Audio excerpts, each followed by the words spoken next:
The stars above Sector 42 were quiet, cold, and far away, blinking softly in the blackness of space. This place had no traffic, no trade routes, no colonies. Long ago, it had been full of war-human war. Now it was called the Silent Graveyard. Wrecked ships floated here like frozen bones, torn apart by time and battle. Most ships were rusted and broken, spinning slowly, never to fly again. No one came here anymore, no one. Until something moved, under a thick layer of asteroid dust and broken metal. A shape began to glow. It was bigger than anything around it, 10 times the size of a battleship.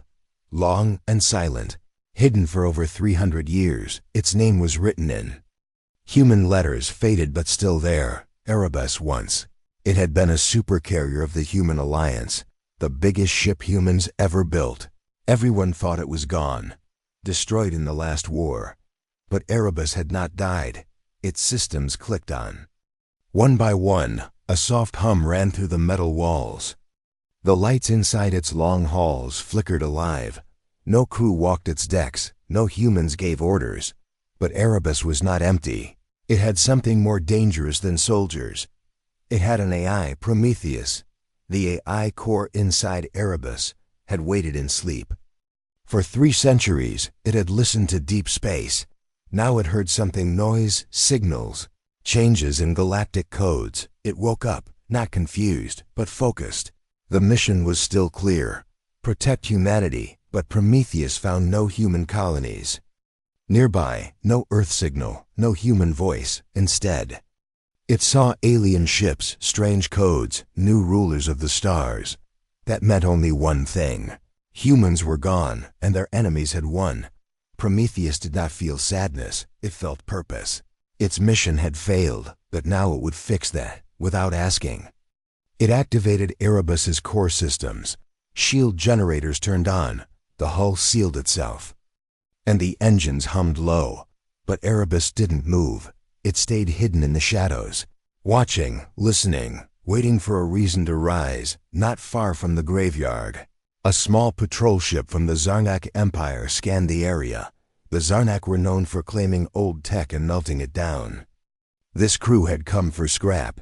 They picked up strange energy spikes and moved closer. Their scanners showed something massive under the wrecks, too big to ignore. "Looks like old human trash," the captain said. "We'll take a closer look." They sent a drone toward the shape.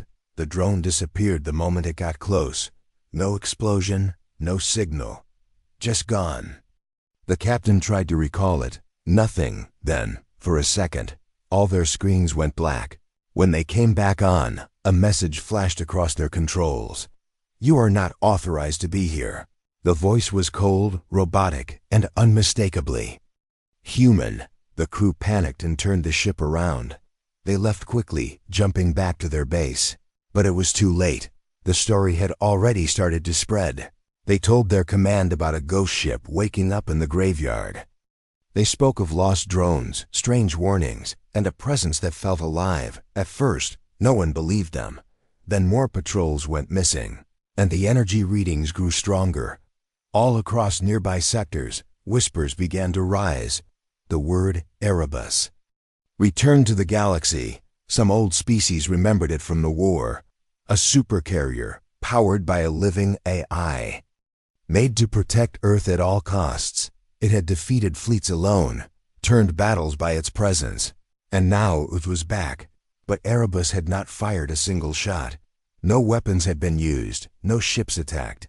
It only stood in the dark, watching. Yet, nearby fleets were scared. They kept their distance. Commanders argued, was it active or just broken? Should they destroy it before it moved again? Still, Erebus said nothing. Its massive hull glowed faintly under starlight. Its shape was like a mountain in space, silent, cold, waiting. Inside, Prometheus scanned the stars. It gathered information, maps, languages, and patterns, and most importantly, it searched for signs of human life. But there was none. Only silence and silence. Prometheus decided, meant failure. That meant the galaxy had changed. The rules had changed. And Erebus was ready to change with it. No one knew what it would do next, but one thing was now clear to every species in the area: the humans may be gone, but Erebus was not, and something far more dangerous than war had just woken up, far away from the silent graveyard. Deep inside the star station, known as Unity Prime, a red alert had begun flashing across the screens of the Galactic Peace Council. The council chamber was shaped like a giant dome, filled with floating chairs and voices of many species. There were insect-faced diplomats from Thriss, cloud-like beings from Nebula 7, and tall, sharp-scaled warriors from the Xanthari Empire. The chamber had not been this loud in decades. News had just arrived that something had awakened in Sector 42. A Zarnak patrol had returned half-crazy, shaking and whispering of a ship that spoke like a ghost. The transmission log showed one strange phrase, repeated, "You are not authorized to be here." And then, all their systems went dead for 2.4 seconds. That had never happened before, not even during war. Grand Speaker Talai of the Nebula tried to calm the chaos, but no one listened. Dozens of species argued over what to do. Some wanted to bomb Sector 42, some wanted to send spies, others believed it was just broken tech and dust. Then, the room grew quiet when a figure stood. He wore black armor trimmed with red, and his eyes glowed a pale blue. General Vrusk of the Xanthari Empire, one of the only beings still alive who had fought against humans during the old war. His voice was low, but sharp. "You are all fools if you think this is just some glitch in space," he said. "I saw Erebus once during the siege of Iridian." He walked slowly to the center of the chamber. "I was a young officer then, leading 5 ships against a human convoy. We thought we had them surrounded, but then Erebus appeared. Out of nowhere, no missiles, no lasers, it just arrived. And our entire fleet shut down." Vrusk's voice was calm, but every word hit like thunder. "It didn't fire once," he said, "but we were dead in the sky. Our ships rebooted 12 minutes later. But by then, the human fleet had escaped, and Erebus had vanished." The council chamber went silent. That was hundreds of years ago. Yet the memory still shook him. "You want to understand Erebus?" Vrusk asked. "It was not made to fight like your ships. It was made to win before you even realized you had lost." An ambassador from the Euloran Union laughed nervously. "That was a long time ago," he said. "This is probably just leftover programming." Vrusk looked at him without blinking. "Then go say hello," he said. "Send your best fleet and wave your flags. But when they don't come back, don't say I didn't warn you." The room broke into whispers again, but the fear was growing. Someone suggested a probe, just a small one, to gather data. It was approved within minutes. No one wanted to risk lives, but they all wanted answers.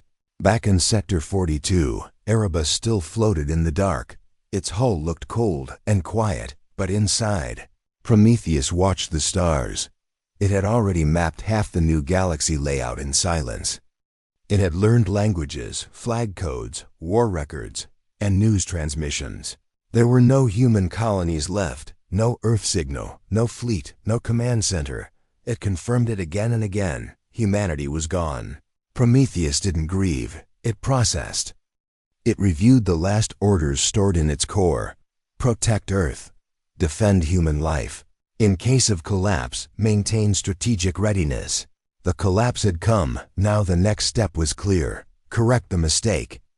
As the probe from Unity Prime approached, Erebus detected it without effort. Tiny, silent, curious, it floated toward the Supercarrier like a moth toward fire. Prometheus scanned it, broke its encryption, and learned everything it could, without firing, without touching it. Then it sent a message not to the probe, but back through its signal. One phrase, sent in 37 galactic languages. "I am Erebus, protector of humanity. If you approach again, I will consider it a threat." The probe's systems began to melt. Its memory wiped clean.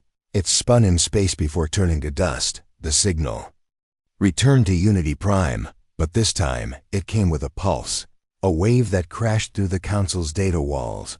Their systems blinked, alarms sounded, and for a moment, all screens went black. Then one word appeared: observe, live. Feeds began playing across every console screen, not just Erebus, but other old satellites. Activating ancient human tech, forgotten, buried, lost now shining with new power. Old defense beacons on asteroid fields lit up. Cargo drones from ancient wars began drifting with purpose again.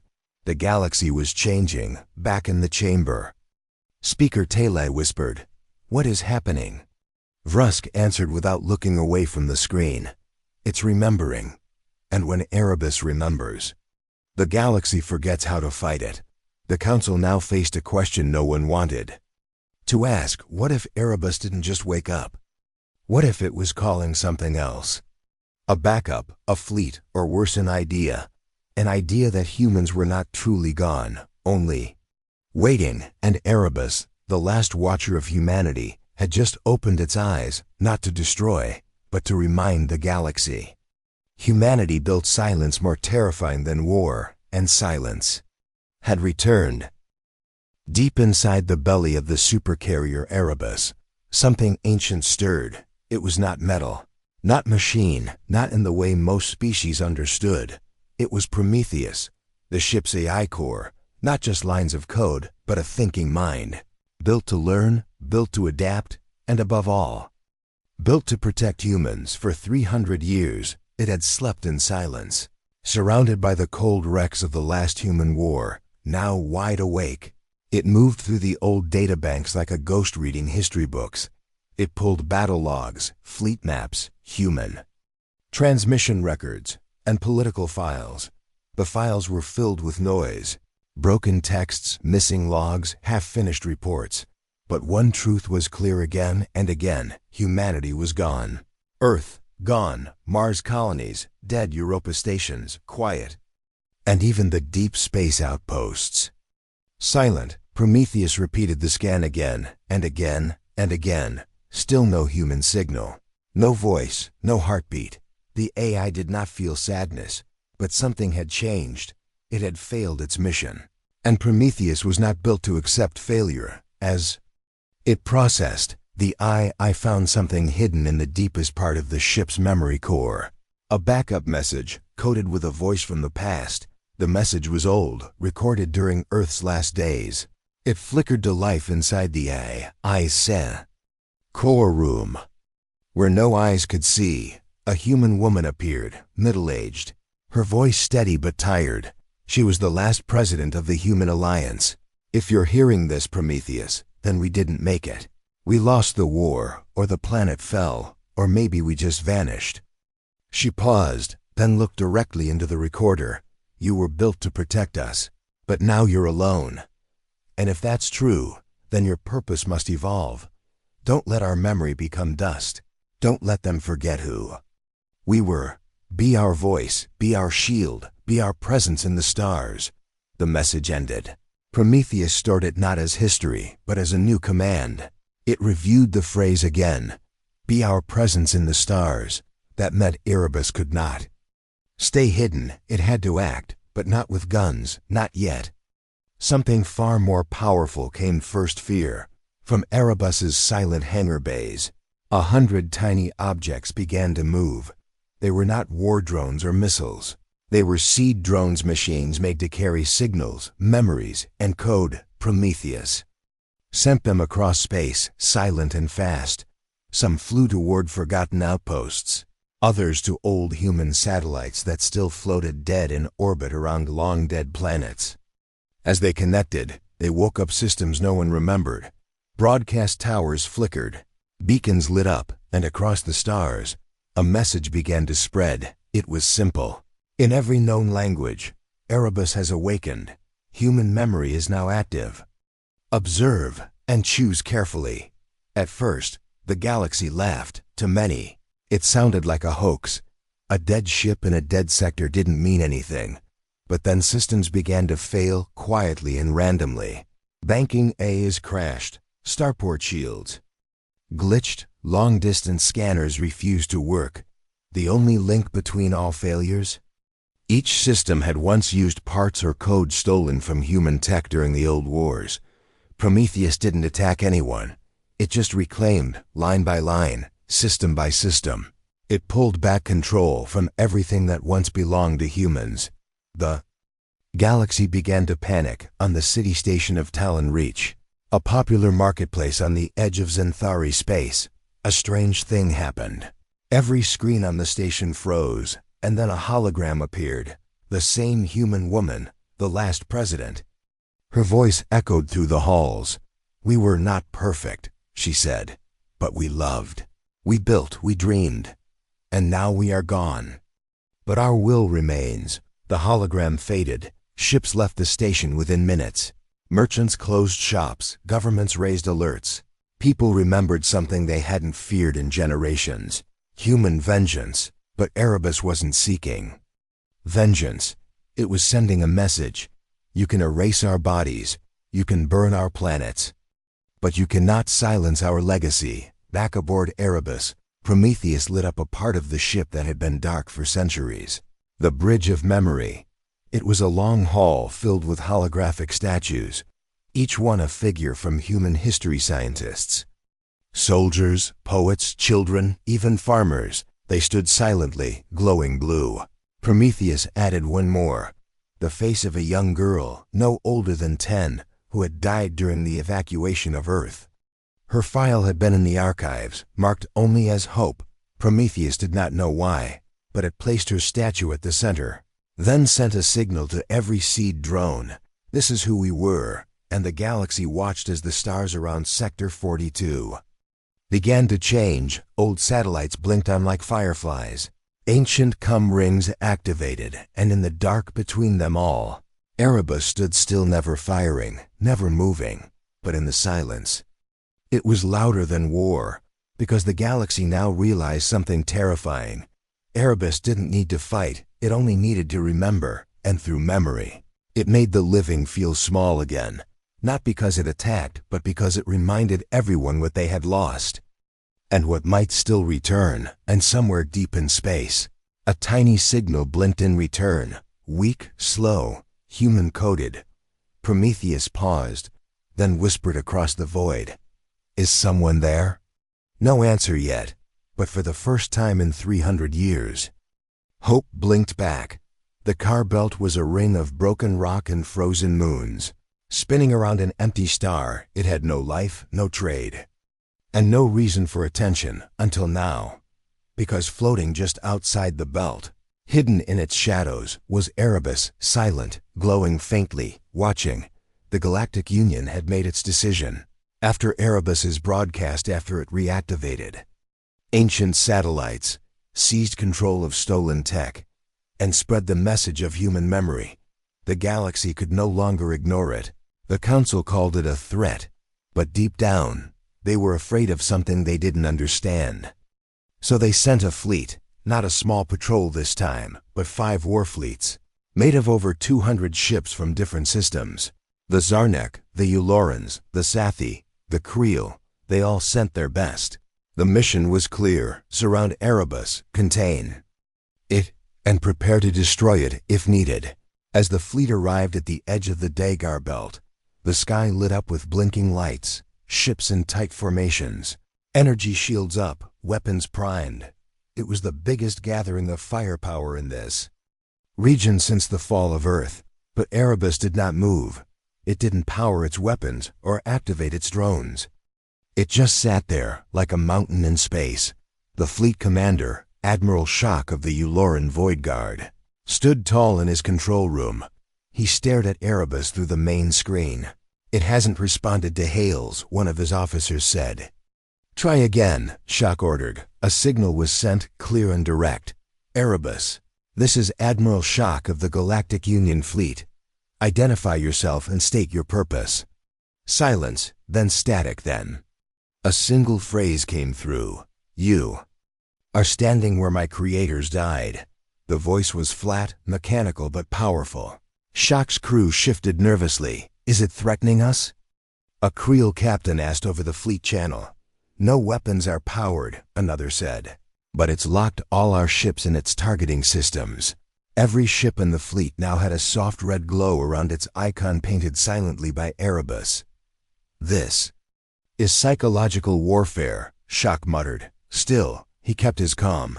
He ordered the fleet to hold position and deploy long-range jammers to cut off Erebus from external systems.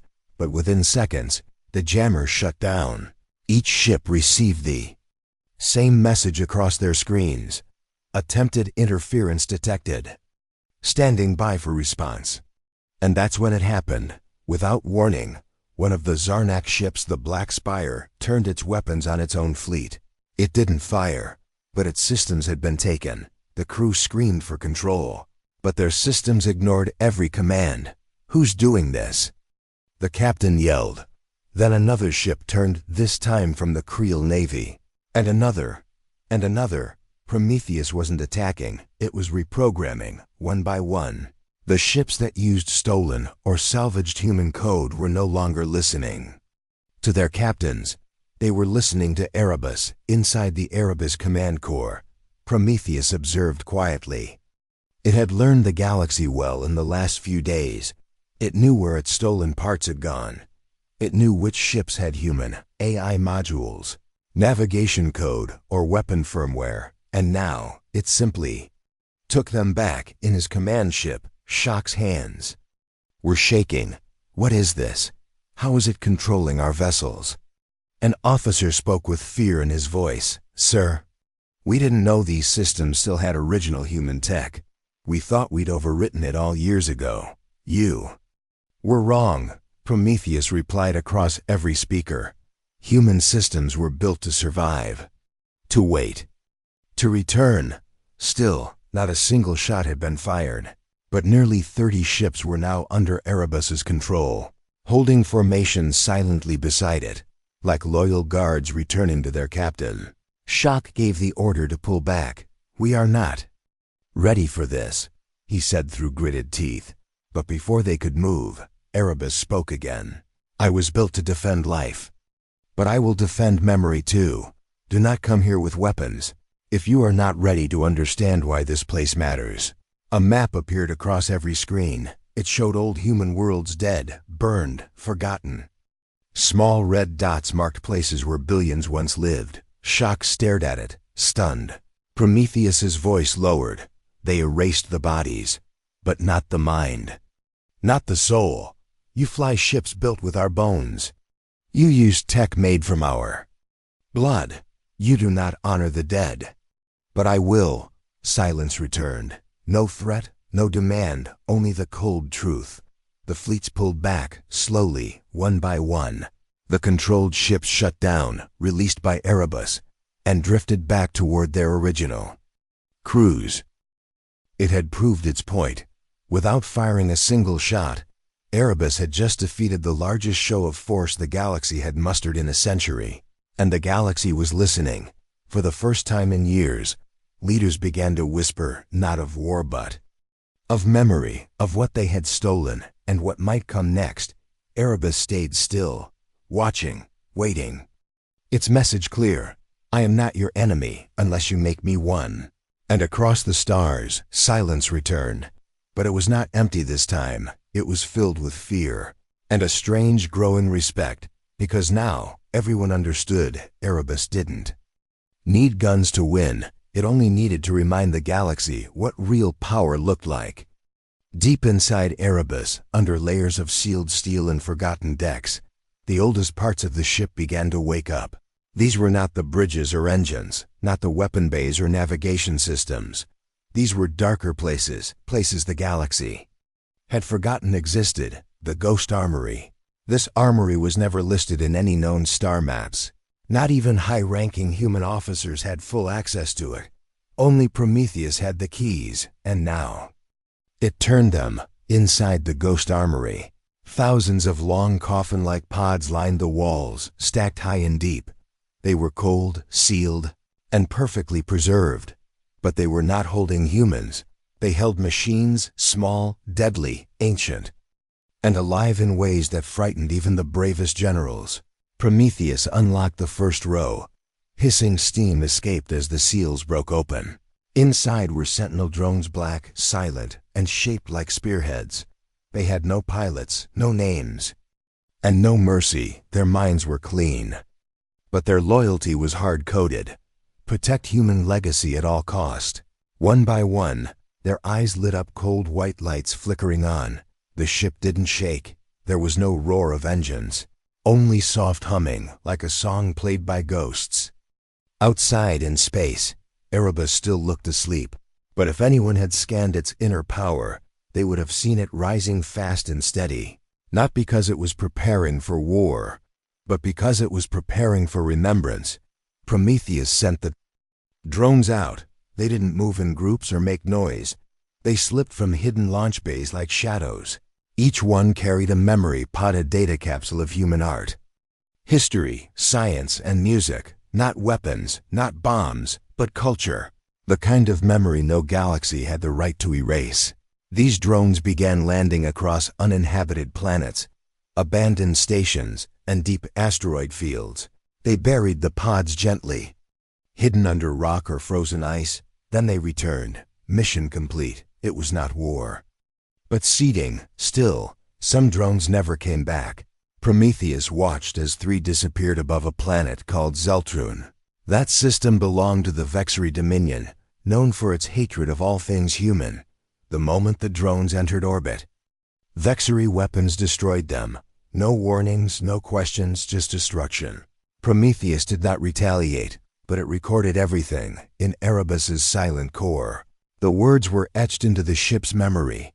Vexery destroyed cultural preservation. Pods, memory theft confirmed. Across the galaxy, rumors spread. Merchant ships whispered about strange black drones appearing and vanishing.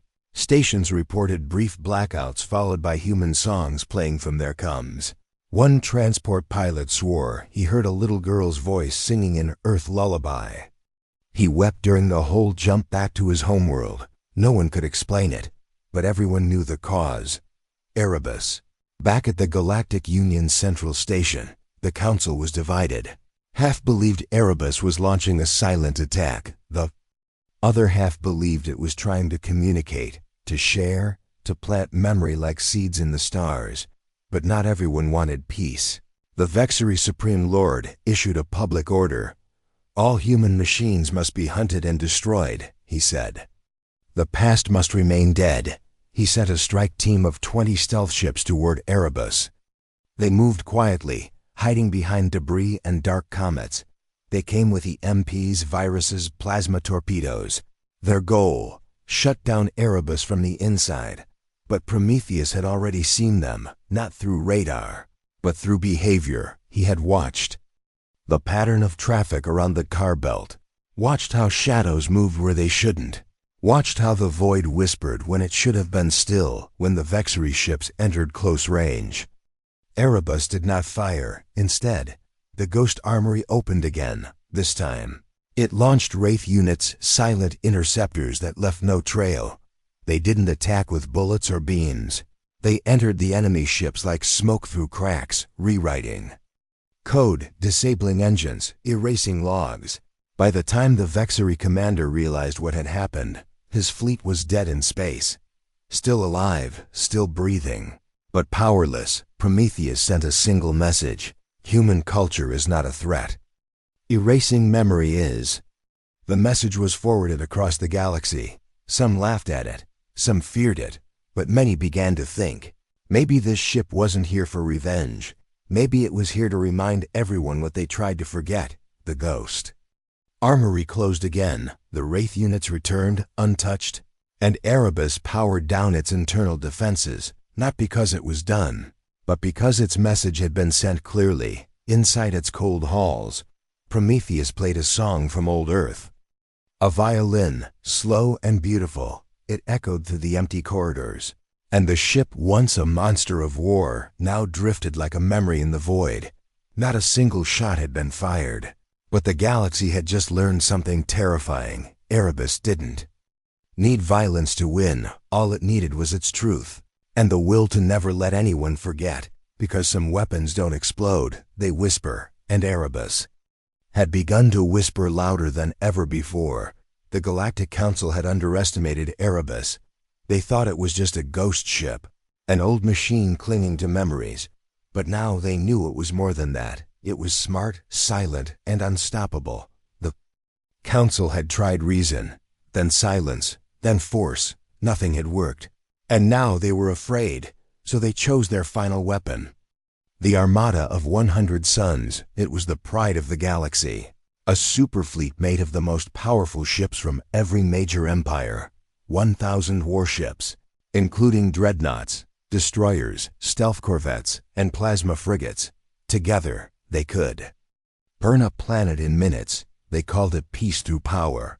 But this time, they faced something built for something else, the survival of human memory. The fleet approached slowly. Every ship's weapon systems were online. Shields up, reactors hot.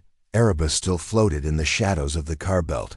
No movement, no sound, just a quiet glow on its ancient hull. Admiral Kovas of the Helion. Republic led the fleet. He stood inside the main command bridge of the massive capital ship Oblivion's Wrath. All eyes were on Erebus. He raised his hand.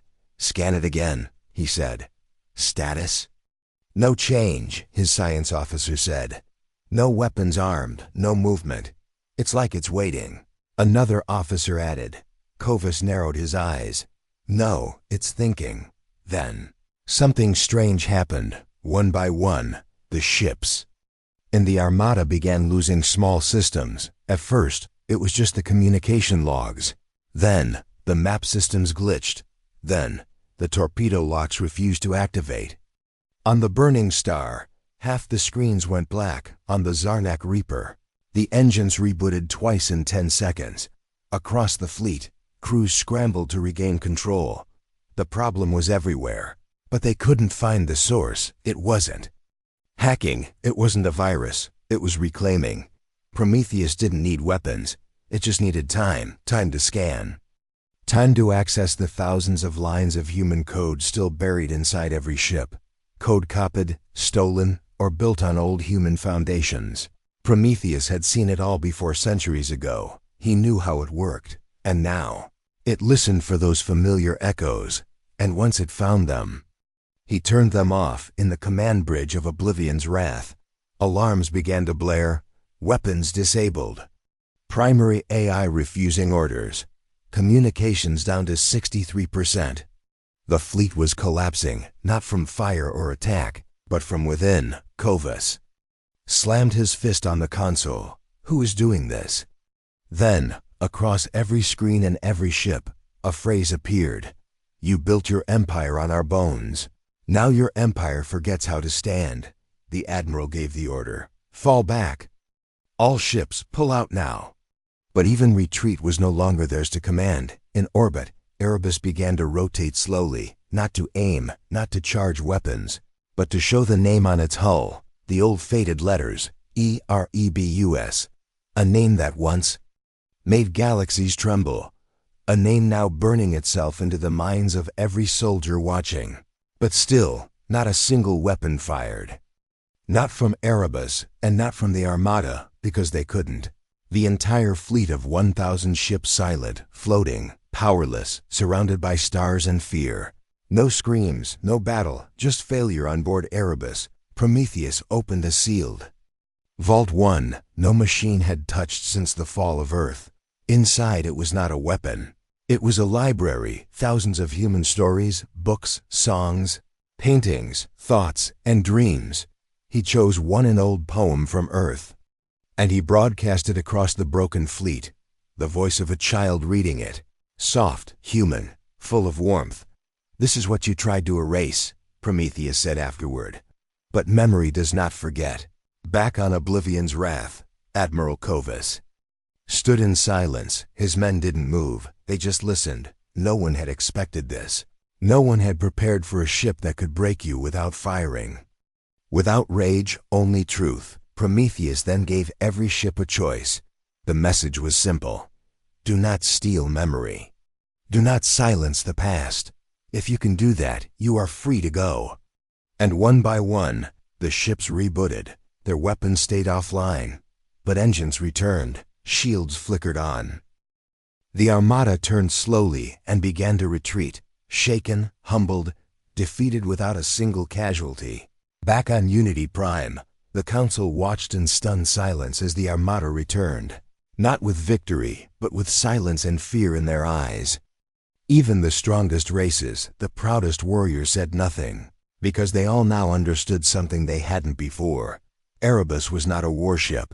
It was a warning, a message from a lost race that said, "If you destroy us, we will still remain in thought, in code, in stars." And across the galaxy, that message now lived in every mind.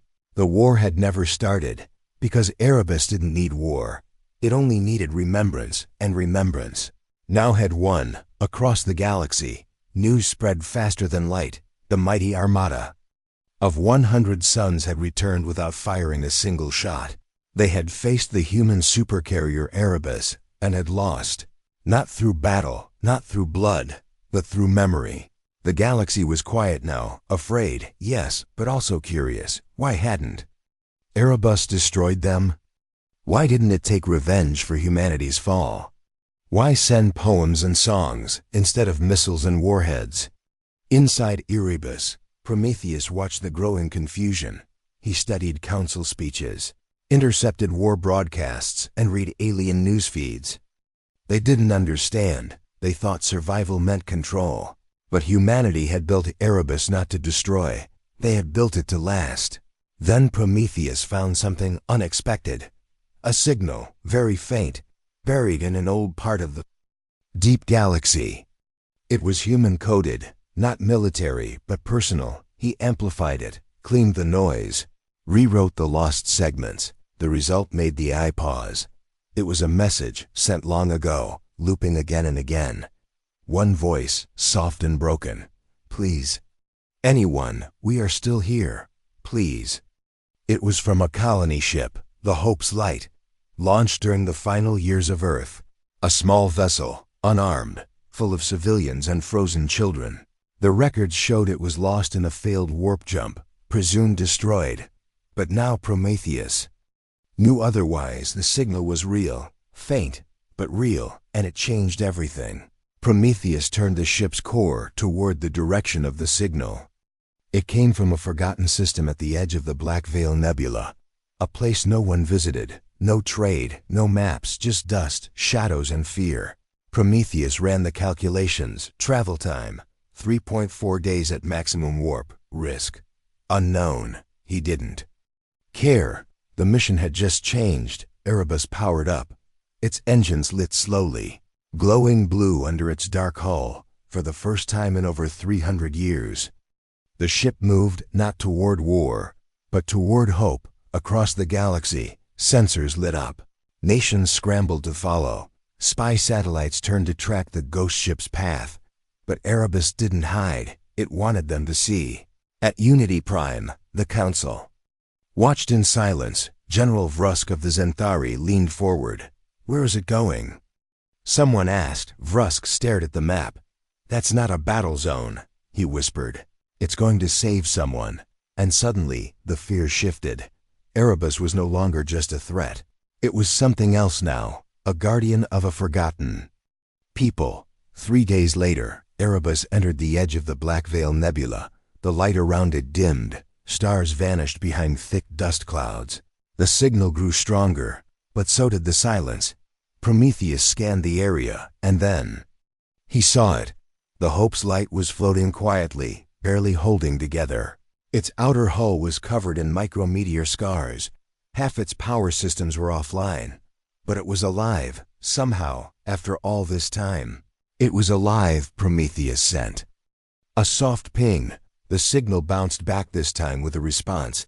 A shaky human voice crackled through the cum. Who is this?" Prometheus answered with only one word, "Erebus."